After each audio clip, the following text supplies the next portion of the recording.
Hello everyone, I'm Dr. Akanksha Chopra. So this is the third part of data link layer protocols. We'll be starting with flow control, another protocol, that is sliding window protocol. In a sliding window protocol, it basically depends upon if we cannot transfer single frame and if we want to transfer multiple frames at one single go, then we can transmit that. In stop and wait protocol, one data frame was being sent by the sender and it used to keep on waiting until an acknowledgement used to come. So a lot of time was wasted there. Sliding window protocol is removing that drawback, that do not wait for single frame to be sent and single acknowledgement to be received.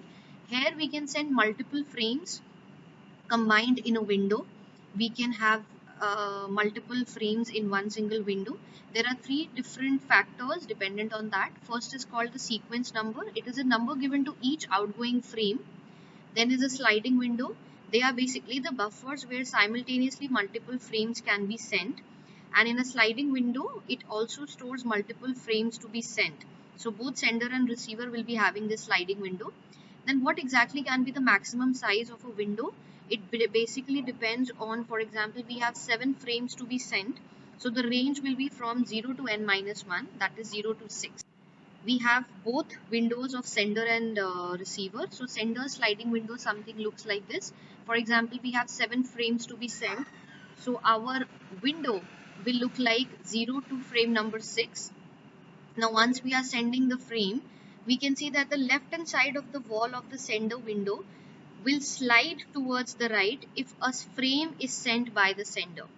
On the contrary, the right side or the right wall of the window will move towards right direction when it has received an acknowledgement. So if 2 acknowledgement is received, that means we have received 2 frames. So this window will move towards the right hand side. It will slide towards the right hand side with 2 number of frames. And the receiver sliding window is also of 2 types. It can save 7 different frames here.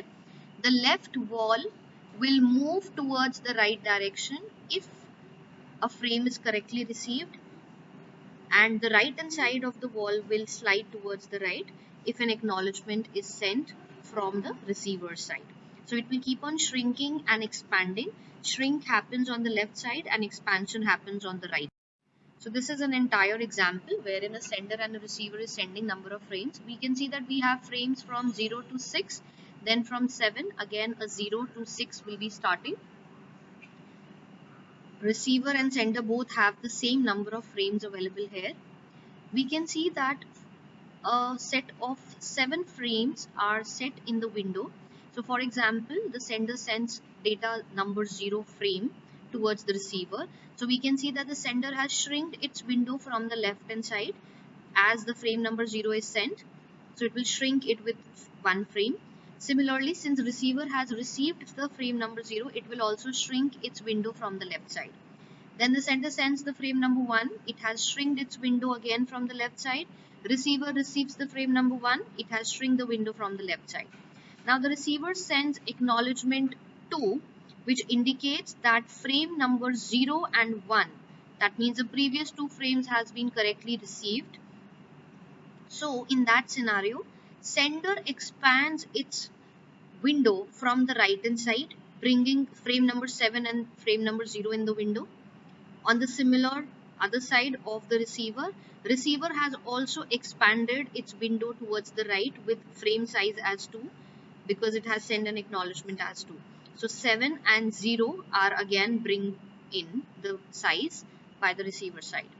Now since the sender is sending another data frame as frame number 2, that is data 2, it has shrink the window on the left side, and the receiver has also shrink the window on the left side as it has received the window frame correctly. Then the receiver sends acknowledgement number 3 indicating that I have received data frame number 0, 1 and 2 correctly. But it has also indicated that it has received data frame 0 and 1 previously with an acknowledgement 2. So this time, rather than sliding the window and expanding the window with data frame size as 3, it will only slide with one single frame, as 3 minus 2 becomes 1 and 2 frames were already expanded in the previous step. So this time the sender expands its frame only with size 1. Similarly, receiver also expands its size of the window on the right side by 1.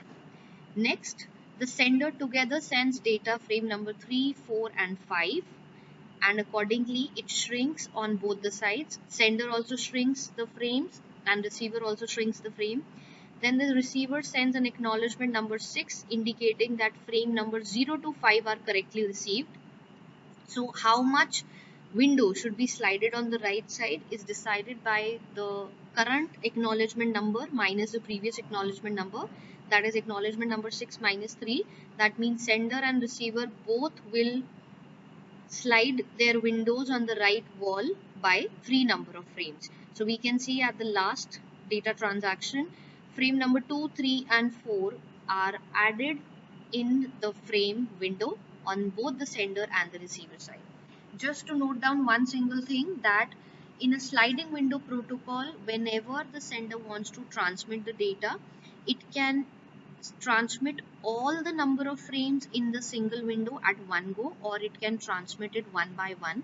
Similarly, receiver has the right that it can either send an acknowledgement of the solo frames one by one, or together of 2 frames, 3 frames or all the frames. So basically it depends upon the size of the sliding window. If there are 7, all the frames will be sent together by the sender, and receiver can also send an acknowledgement of 7 frames in one single go rather than one by one. Thank you.